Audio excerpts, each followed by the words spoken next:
hung up in her face. That would have been better. Not give her the information. Right, so that would have been rude, right? That would have been rude, but it would not have been as bad as her berating her. So what I noticed is I said, this is one of those situations where we may not be able to see eye to eye on. Like, Freddie B, your position. Miss Monroe, your position.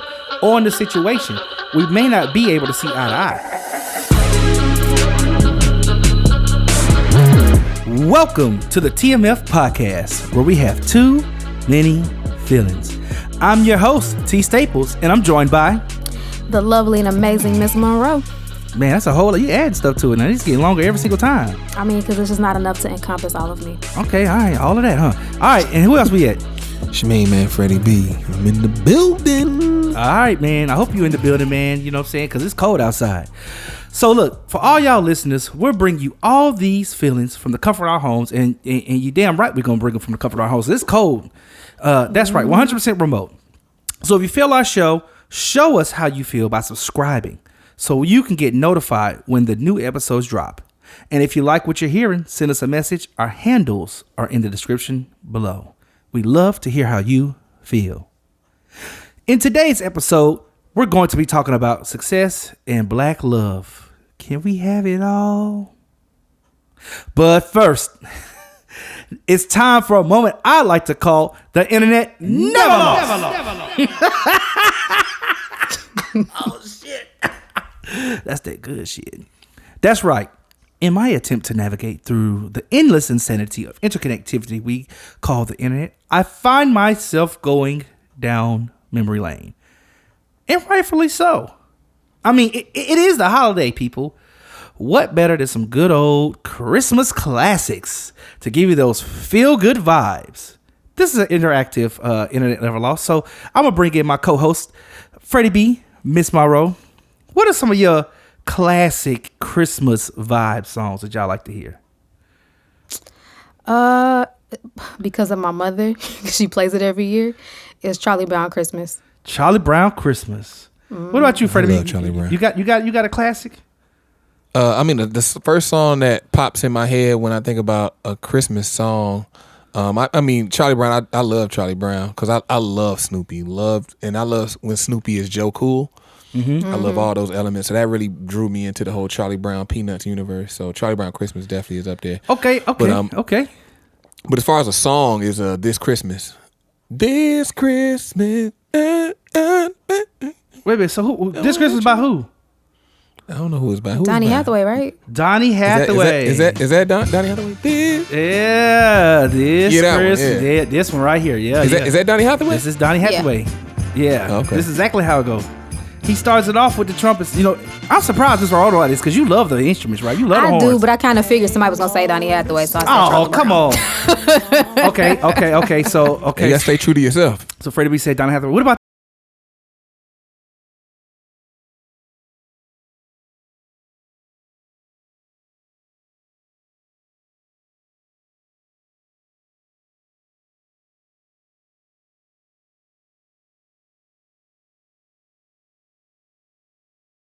Okay. Well, if you aren't alone, it's probably because of this right here. Wow! Mommy's kissing Santa Claus! That's right.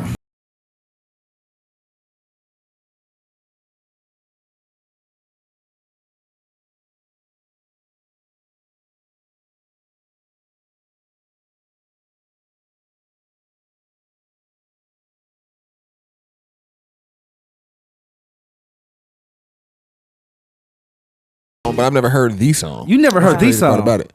Okay, well maybe you heard something from the Temptations.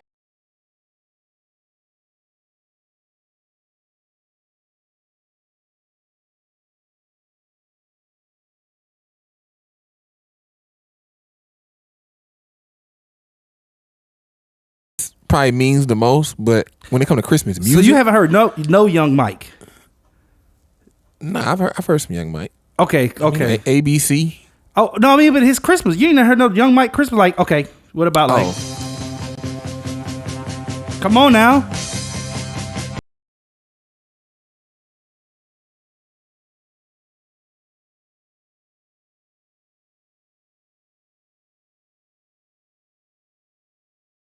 It just be you. Yeah, Just be so you go funny. out. You hear and my Christmas mom, music. You be like, Wait a just minute. having the Wait a same minute. Wait a minute. conversation. Wait a minute. Hold up, y'all. Now y'all not about to sit here disrespect Christmas songs and call it white noise, because you know when you hear this song up in the church.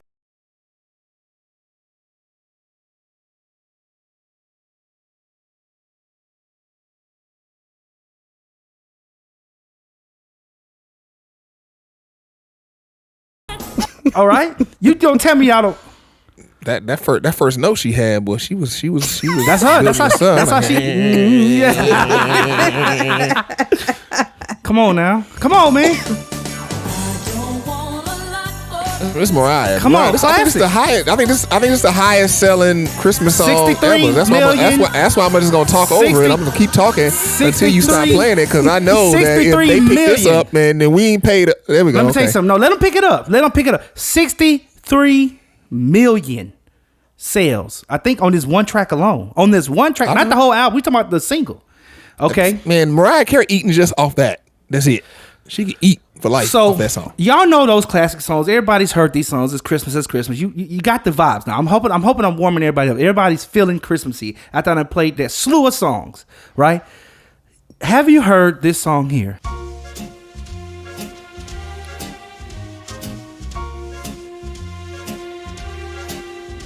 Nothing yet? No ringing the bells?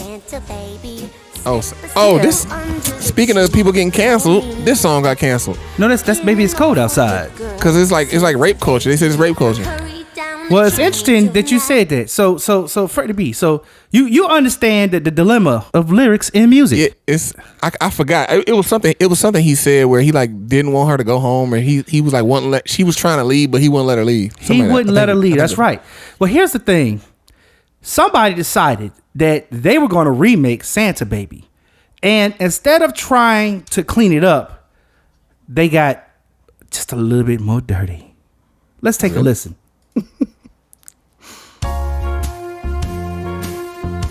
You know it's bad, they're going to slow it down, tempo down too. All right, but why get worried? Santa Daddy, hurry up and put down the D on me. Oh. I've been an awful bad girl, Santa Daddy, and hurry down the chimney, nigga. Oh. What? The hell? Santa gangster, I know Oh my that God. you're strapping up tonight. Wow. So don't forget your gun, Santa shooter. Now come shoot What? up this pussy tonight. Get the fuck out of here. What? Think of all the fun I've had. This is real, y'all. This is real. Chilling out of Santa's bag. I like being on the naughty list, but most of all on this peppermint stick. Santa Daddy, So, can you? I'll spare y'all. She must be talking about her husband or something. I will Quarantine needs to be over because people have entirely too much time on their hands. Yeah, I had to spare y'all ears. It gets worse. She goes down talking about shooting up the club and doing quite a few other things. So this is the remix of Santa Baby by, I'm going to try to pronounce her name. Here we go. Hymnaste.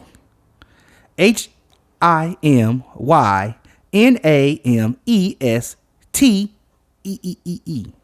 That's Hi My Namaste. So what's it, Namaste, whatever? It's supposed Yeah, to be it's like peace or Namaste. something. Hi, my Namaste. Yeah. She's trying to say that's her name or something, but But yeah. on YouTube it just says TEE.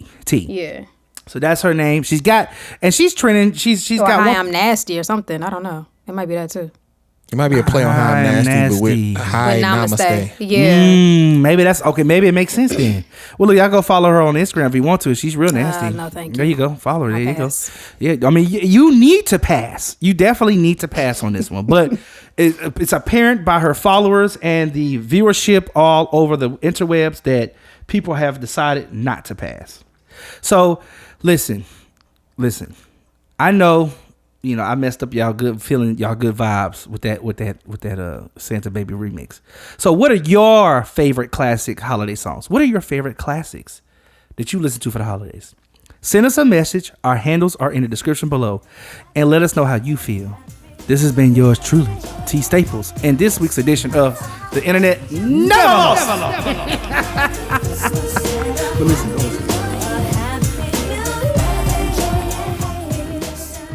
Freaky digging.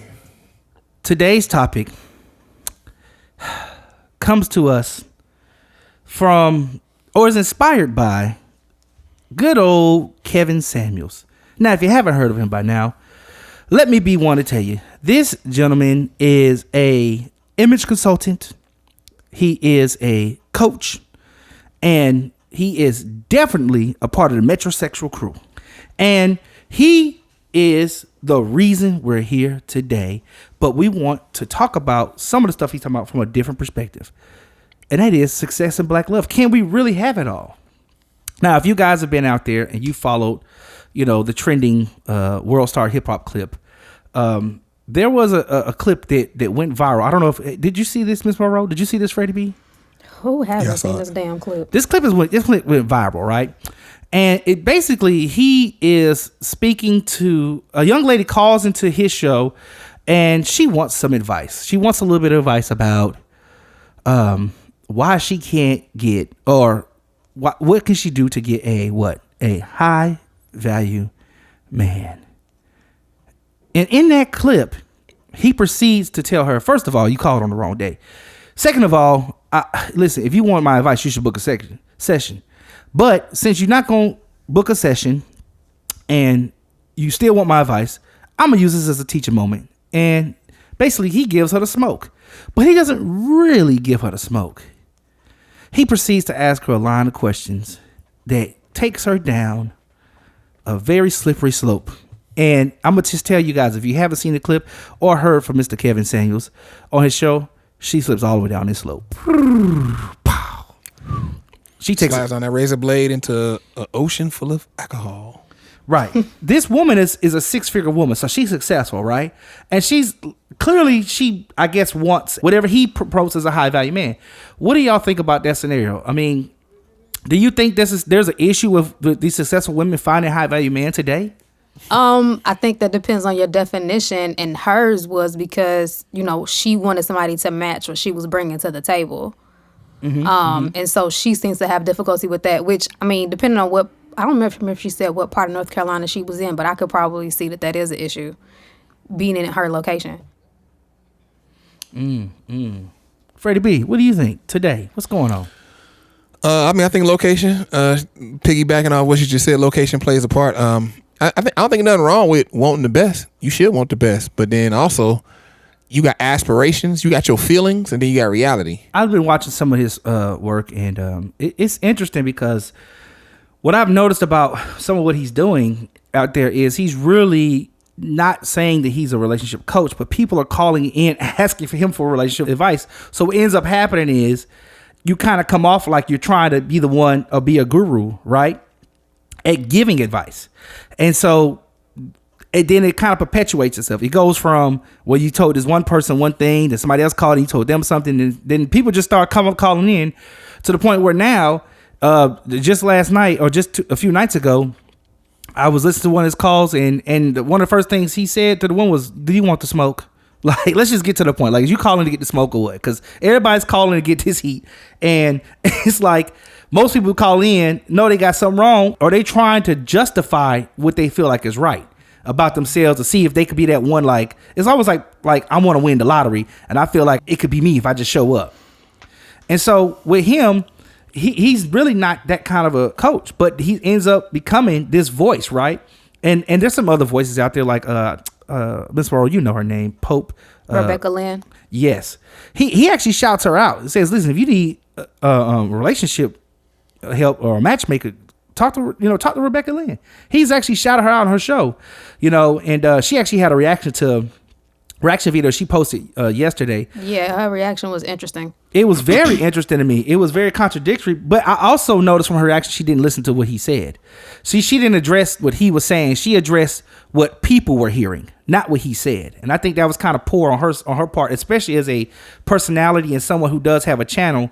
I thought I was very surprised by her reaction, of course, but hey, I guess it was her opportunity to kind of recover some of that some of the losses she may have taken from being the one who was correcting black women, years ago. So she was like, oh my God, she me with the whole woe is me sympathy thing in the beginning. It was like I think she even broke down crying at one point, talking about how he was talking to her. And I happen to agree with her on a lot of points that she made. I was surprised though of the correction she made, because she was like, all these men have been tagging me since that video I made 3 years ago, and she was like, y'all have taken what I was saying, way out of context into, me trying to bash all women or all black women. And she was like, that's never what I said. Y'all took what I said and ran with it. And I saw her point, what I got from the video that she was making early on was like, yeah, I may think that there are women out there who expectations are unrealistic. She was like, but I'm never here to bash anybody. And she was like, no coach should be. Yeah. And I think, again, to me, just like I say, it was just poor research, poor personality, because you're taking what people are saying and your comments prior to the event, and then now applying and pasting it to the event and using this event as a way to almost give yourself a get out of jail free card. And the reason why I say that, because even on her video that she was doing, if you look at the stream of comments that's below it, you see people saying stuff like, well, he didn't say that. And he actually gave you a shout out. We was posting the video because he said that you are the relationship person, so we should come to you for this. Like, literally just streams of people going back and forth about what she was saying, what she was implying Kevin said versus what she was saying versus what's actually happening. And what's interesting is, even if you go back to her videos, I would say that she wasn't talking about everybody. So you can't blame what came in your comment feed on Kevin, and use him to like as a reason to lift yourself, like rising tide. Oh, it's an opportunity. Okay, boom. No, like people were wrong what they said on her comment feed, because she literally said the black women I worked with, the black women that came through my door were a mirror. You know what I mean? And so I think a lot of things with these YouTube clips, when we're looking for black love and we're trying to figure this out, the red pill is really not what you should be taking. I'm not saying that YouTube doesn't have good information, but the red pill of YouTube could be dangerous. And this is one of the reasons why, because for one, people are not even listening to what's being said. They're just listening to, they're hearing hit words or phrases. With Kevin, one of the things that happened with that show, when they looked at how he spoke with her, his tone, if you look at it, he starts out real nice. You know what I mean? But she was disrespectful from jump. Like, he's like, listen, I'm not here. This is not what this is for. But you want to keep going. Like, you can if you want that, you can book a session. And everybody knows sometimes when you get counseling, if you ever been to like any kind of counseling, or you may hear some tough things about yourself. But in the privacy of the four walls, or in this day and time behind the Zoom, right? Because I hope y'all, if y'all doing y'all's counseling, you doing on Zoom, you ain't going in person. But the privacy of that, if you hear some tough things, Miss Monroe, me and you've had conversations, and I've given you tough words before, but it's us two. Ain't nobody around. You know what I mean? So right. You can take time and absorb and think, and when you're online though, and you're on a live stream. And then, there's a point in time where she picks her phone up and looks at the comments. It becomes a distraction almost to what you're trying, the rebuke he's trying to give you, even if you call it a rebuke, because I can't really say that he did more than say she was not qualified based off her own assessment of herself, right? He asked her a string of questions, and that string of questions led her down a path, right? It led her down a certain path, and let's use her own words. Okay, so rate your face. Just your face. What? Yeah, but he took the 7 out. I think had he not taken the 7 out, she would have never said a 5. That was hilarious. I felt like when he said take the 7 out, it hit different. I was like, I cried laughing. He said, and that was don't say 7. I think because I thought it was genius. Yeah, it's very genius. It's actually something to that, because he the reason why he said don't say 7, because it's similar to somebody trying to say they're between 0 and 5 and they say 3. It's the same exact thing. It's like, what does that mean? Like, okay, that's an ambiguous spot. Commit. Right. So taking that 7 out makes you commit to like either you think you fine or you think you need work. Right. And that's it. And that's the truth for most people. Right. That's the truth for most people. And that's a part of that hard lesson. Right.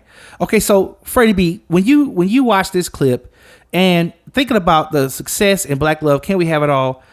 Do you watch other Kevin Samuels videos? Have you seen any of his other stuff besides this one particular clip? Yeah, I saw a piece of one where he's talking to a dude.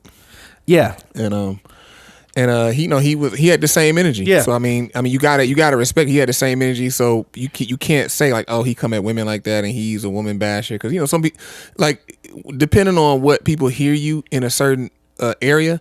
So if you're a guy, you're coming hard at women, or vice versa, you're a woman coming hard at a guy. Like, people will think that, okay, you're a man basher, you're a woman basher, but then you see somebody and they had that same energy across the board, no matter what they talking about. Yeah, and it's like, okay. He not a woman basher. He came at the dude, same energy. Same energy. Just a bully.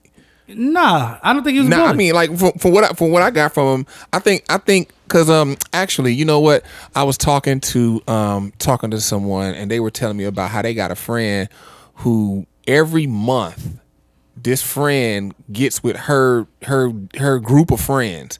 She got like a group of and apparently this girl got like a lot of friends. I'm surprised she had this many friends. I'm like, how can you have this many friends? But she get with a group and it's like 10, 11 friends. Like who has 11 friends? Like 11 like. Oh, and she was saying like they're like. Did they get with every friends. month? You mean? Yeah. Okay. I mean, like, just period. Who do you know has 11 people? Like, oh, all these are my good friends. 11 people. I think that's a stretch. I mean, I'm not trying to be Debbie Downer or anything, but I think that's a big stretch to say you got 11 people. That's your road dog. Those your people. Right. You know what I mean? But apparently this girl got about 10, 11 people every month she gets with, and every month they have a compliment session.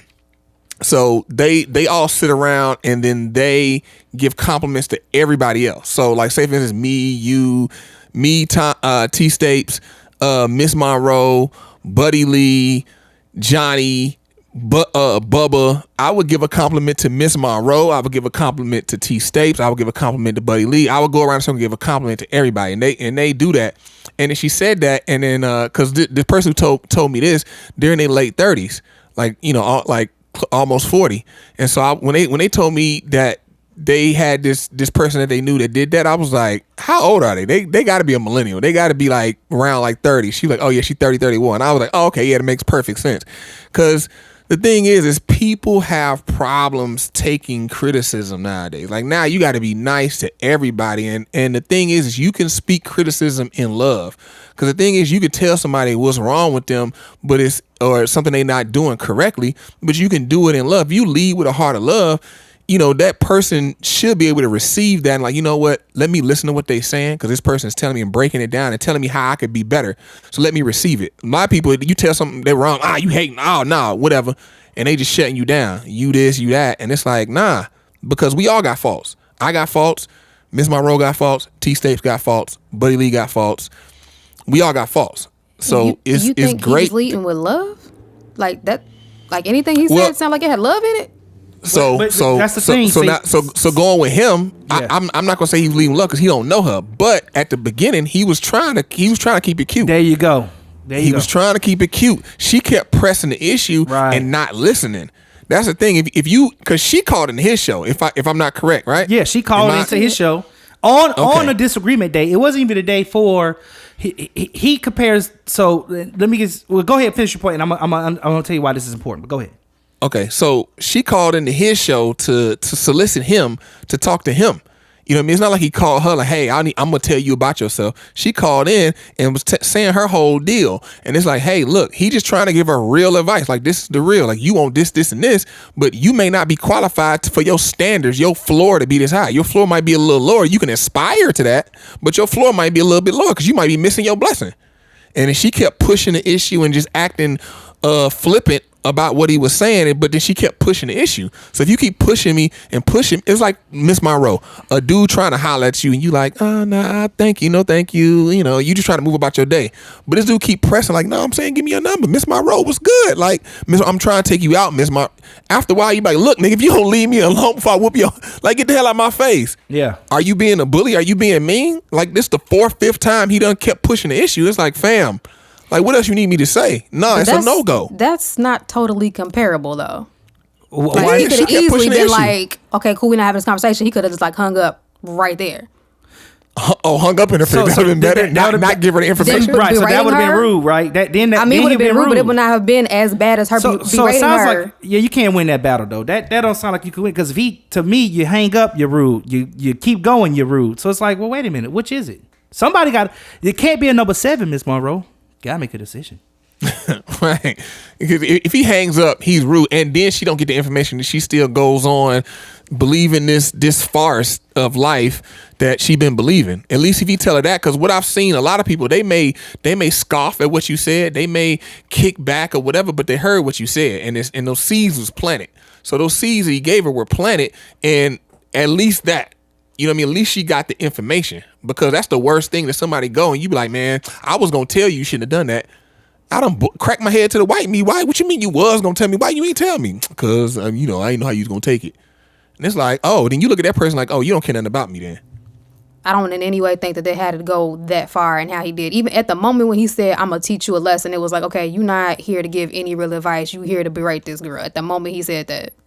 Well, wait a minute now. Let's. I want to be sure to give credit where credit's due. Just like we talked about Miss Pope, I want to talk about Mr. Samuels in the same kind of light. And I'm going to say he didn't say I'm going to give you this list. He said we're going to make this a teaching moment. So when people say that, he's like, okay, we're going to do this for everybody. This ain't just going to be for you no more, because you want to be selfish. So he's going to be this for everybody.